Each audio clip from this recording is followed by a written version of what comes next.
ನಮಸ್ಕಾರ ಎಲ್ಲರಿಗೂ ಹೆಂಗಿದ್ದೀರಾ? ನಾನು ಮೊನ್ನೆ ಒಂದು ಪಕೋಡದ ವಿಡಿಯೋ ಹಾಕಿದ್ದೆ. ಆವಾಗ ನಮ್ಮ ಕಡೆಯವರು ಇದು ಹತ್ತಿಕಾಯಿ ಅಲ್ವಾ, ಹತ್ತಿಕಾಯಿ ಅಲ್ವಾ ಅಂತ ಕೇಳಿದ್ರು.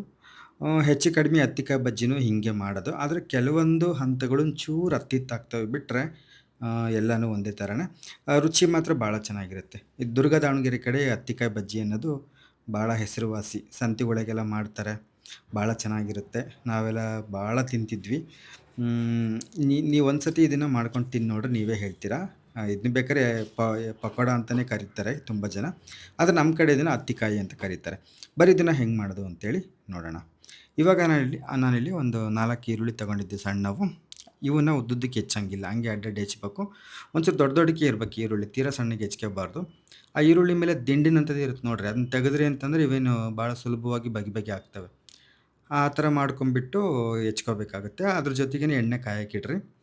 ಎಣ್ಣೆ ಕಾಯಕ್ಕಿಟ್ಟಾದ್ಮೇಲೆ ಇಲ್ಲೊಂದು ಬಾಣಲಿಗೆ ಕಡಲೆ ಹಿಟ್ಟು ಹಾಕೊಳ್ರಿ. ಅದ್ರ ಜೊತೆಗೆ ರುಚಿಗೆ ಎಷ್ಟು ಬೇಕೋ ಅಷ್ಟು ಉಪ್ಪು, ಒಂದು ಸ್ವಲ್ಪ ಜೀರಿಗೆ, ಹಂಗೆ ಅದ್ರ ಜೊತೆಗೆ ಸ್ವಲ್ಪ ಅಜ್ವಾನ, ಕಾಳು ಅಂತೀವಲ್ಲ ಅಜ್ವಾನ, ಅವನು ಒಂಚೂರು ಹಿಂಗೆ ಅಂಗೈಗೆ ಹಾಕ್ಕೊಂಡು ಉಜ್ಜ್ಬೇಕು ಹಿಂಗೆ. ಉಜ್ಜಿ ಹಾಕೋದ್ರಿಂದ ಘಮ ಬಿಟ್ಕೊಂಡು ಭಾಳ ರುಚಿಸ್ತವೆ. ಹಂಗಾಗಿ ಒಂಚೂರು ಹಿಂಗೆ ಉಜ್ಜಿ ಹಾಕ್ಬೇಕು. ಯಾವುದಕ್ಕೆ ಪಕೋಡಕ್ಕೆ ಆಗಲಿ, ಬೋಂಡಕ್ಕೆ ಆಗಲಿ, ಹಪ್ಪಳ ಸಂಡ್ಗಿಗಳಿಗೆ ಯಾವುದಕ್ಕೆ ಆಗಲಿ ಒಂಚೂರು ಉಜ್ಜಿ ಹಾಕ್ಬೇಕು. ಜೊತೆಗೆ ಒಂಚೂರು ಸೋಡಾ ಪುಡಿ ಹಾಕ್ತಾಯಿದ್ದೀನಿ. ಸೋಡಾ ಪುಡಿ ಒಂಚೂರು ಹಾಕ್ಬೇಕು. ಆಮೇಲೆ ಎಲ್ಲದನ್ನೂ ಹಿಂಗೆ ಅಚ್ಚುಕಟ್ಟಾಗೆಲ್ಲ ಹಿಂಗೆ ಕಲಿಸ್ಬಿಟ್ಟು ಸ್ವಲ್ಪ ನೀರು ಜಾಸ್ತಿನೇ ಹಾಕ್ಕೋಬೇಕು ಇದಕ್ಕೆ. ಗಟ್ಟಿಗೆ ಏನು ಕಲಿಸ್ಕೊಳಂಗಿಲ್ಲ, ಒಂಚೂರು ತೆಳ್ಳಗೆ ಕಲಿಸ್ಕೋಬೇಕು. ನೀರೆಲ್ಲ ಹಾಕ್ಕೊಂಡ್ಬಿಟ್ಟು ಒಂಚೂರು ಹಿಂಗೆ ಕಲಿಸ್ಕೊಂಡು ಆದಮೇಲೆ ಇದಕ್ಕೆ ಕಾದಿರೋ ಎಣ್ಣೆ ಹಾಕ್ಕೋಬೇಕು ಒಂಚೂರು. ನೋಡಿರಿ ಕಾದಿರೋ ಎಣ್ಣೆ ಹಾಕ್ಕೋಬೇಕು. ಅದಕ್ಕೆ ನಾನು ಎಣ್ಣೆ ಬಾಣಲೆ ಕಾಯಕ್ಕಿಟ್ಟಿದ್ದು. ಒಂಚೂರು ಕಾದಿರೋ ಎಣ್ಣೆ ಹಾಕ್ಕೊಂಡ್ಮೇಲೆ ಮುಂದಿನ ಬೆರಳು ಏನಿರ್ತವೆ 4 ಬೆರಳು, ಅದರಲ್ಲಿ ಈ ಒಂದು ಹಿಟ್ಟನ್ನು ಚೆನ್ನಾಗಿ ಕಲಸ್ಬೇಕು. ಅಂದರೆ ಬೀಟ್ ಮಾಡೋದಂತೀರಲ್ಲ, ಚೆನ್ನಾಗಿ ಕಲಸಿದ್ರೆ ಅದು ಹಿಟ್ಟು ಹಗುರ ಆಗುತ್ತೆ. ಇವು ಹತ್ತಿಕಾಯಿ ಒಳಗಡೆ ಒಂಥರ ಸ್ಪಂಜ್ ಅಂತೀವಲ್ಲ, ಸ್ಪಂಜಿನ ಥರ ಚೆನ್ನಾಗಿರುತ್ತೆ. ಒಂಥರ ತಿನ್ಬೇಕಾದ್ರೆ ಮೇಲೆ ಗರಿ ಗರಿ ಆಗಿರ್ತವೆ, ಒಳಗಡೆ ಒಂಥರ ಸ್ಪಂಜ್ ಥರ ಅನಿಸುತ್ತೆ. ಅದೊಂಥರ ತಿಂದವ್ರಿಗೆ ಗೊತ್ತಿರುತ್ತೆ ಅದ್ರ ರುಚಿ ಎಷ್ಟು ಚೆನ್ನಾಗಿರುತ್ತೆ ಅಂತೇಳಿ.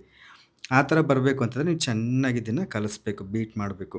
ಈಗ ಈರುಳ್ಳಿ, ಹಸಿಮೆಣಸಿಕಾಯಿ, ಕರಿಬೇವಿನ ಸೊಪ್ಪು, ಕೊತ್ತಂಬರಿ ಸೊಪ್ಪು ಇಷ್ಟನ್ನು ಇದಕ್ಕೆ ಹಾಕ್ತಾಯಿದ್ದೀನಿ. ಹಾಗೆ ಜೊತೆಗೆ ಸ್ವಲ್ಪ ಸಬ್ಬಸಿಗೆ ಸೊಪ್ಪಿತ್ತು ಅದನ್ನೂ ಹಾಕ್ತಾಯಿದ್ದೀನಿ ಅಂತ.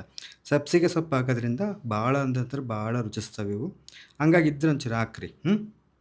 ನೋಡಿರಿ ಇದೆಲ್ಲ ಹಾಕಿದ್ಮೇಲೆ ಇನ್ನೊಂದು ಸತಿ ಹಿಂಗೆಲ್ಲ ಚೆನ್ನಾಗಿ ಹಿಂಗೆ ಕಲಸ್ರಿ. ಈರುಳ್ಳಿ ಮೊದಲೇ ಬಗೆ ಮಾಡ್ಕೊಂಡಿದ್ದೀನಿ ಅಂತಂದರೆ ಇದು ಈಗ ಸುಲಭ ಆಗುತ್ತೆ.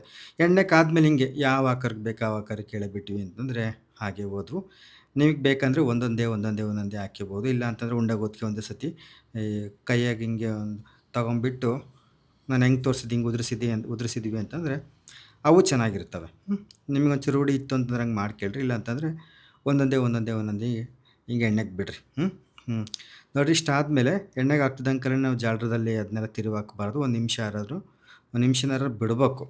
ಆವಾಗ ಅದು ಸ್ವಲ್ಪ ಚೆನ್ನಾಗಿ ಬೆಂದಿದ್ದಾದಮೇಲೆ ಕದರಿಕೆಮಲ್ಲ. ಈ ಈ ಹಾಕ್ತಿದ್ದಂಗೆಲ್ಲ ಜಾಲರ ಇಟ್ಟರೆ ಕದರಿಕೆಂತಾವೆ ಒಂಚೂರು ಅದಕ್ಕೆ. ಉರಿ ಸಣ್ಣೂರಿಗೆ ಒಂಚೂರು ಜಾಸ್ತಿ ಇಟ್ಟು ಮೇಲೆ ಒಂಚೂರು ಹೊಂಬಣ್ಣಕ್ಕೆ ಬರೋವರೆಗೂ ಚೆನ್ನಾಗಿ ಕರಿಬೇಕಾಗುತ್ತೆ. ಚೆನ್ನಾಗಿರ್ತವೆ. ಮೇಲೆ ಒಳ್ಳೆ ಗರಿ ಗರಿ ಆಗಿರ್ತವೆ, ಒಳಗಡೆ ಮೆತ್ತಗೆ ಭಾಳ ಚೆನ್ನಾಗಿರ್ತವೆ. ನಾವೆಲ್ಲ ಸಣ್ಣವರಿದ್ದಾಗ ಸಂತೆಗಳಿಗೆಲ್ಲ ಖಾರ ಮಂಡಕ್ಕಿ ಇವನ್ನ ತಗೊಂಡು ತಿಂತಿದ್ವಿ. ಘಮ ಘಮ ಘಮ ಅಂತಿರ್ತಿತ್ತು. ಭಾಳ ಚೆನ್ನಾಗಿರೋವು. ಅದೇ ಇದನ್ನು ಹೇಳಿದ್ನಲ್ಲ, ಕೆಲವರು ಪಕೋಡ ಅಂತಲೇ ಕರೀತಾರೆ. ಈ ಥರ ಮಾಡೋದಕ್ಕೆ ನಮ್ಮ ಕಡೆ ಹತ್ತಿಕಾಯಿ ಅಂತ ಕರೀತಾರೆ. ಹತ್ತಿಕಾಯಿ ಇಲ್ಲ ಹತ್ತಿಕಾಯಿ ಬಜ್ಜಿ ಅಂತಲೇ ಕರೀತಾರೆ. ಮೊನ್ನೆ ಕಮೆಂಟಲ್ಲಿ ಕೇಳಿದ್ರಿ ಇದು ಹತ್ತಿಕಾಯ ಅಂತ. ಅದೇ ಹೇಳಿದ್ನಲ್ಲ, ಒಂದು 2 ಹಂತಗಳು ಒಂಚೂರು ಆ ಕಡೆ ಈ ಕಡೆ ಆಗಿದ್ದಾವೆ. ಅಷ್ಟು ಮಾಡ್ಕೊಂಡ್ಬಿಟ್ಟು ನೀವು ಮಾಡಿದ್ರಿ ಅಂತಂದರೆ ರುಚಿಕಟ್ಟಾದ ದುರ್ಗಾ ದಾವಣಗೆರೆ ಶೈಲಿಯ ಹತ್ತಿಕಾಯಿ ಸಿದ್ಧವಾದವು ಅಂತಲೇ ಅರ್ಥ. ವಿಡಿಯೋ ನೋಡೋದಕ್ಕಾಗಿ ಧನ್ಯವಾದಗಳು. ಮುಂದಿನ ವಿಡಿಯೋದಲ್ಲಿ ಸಿಗ್ತೀನಂತೆ. ನಮಸ್ತೆ.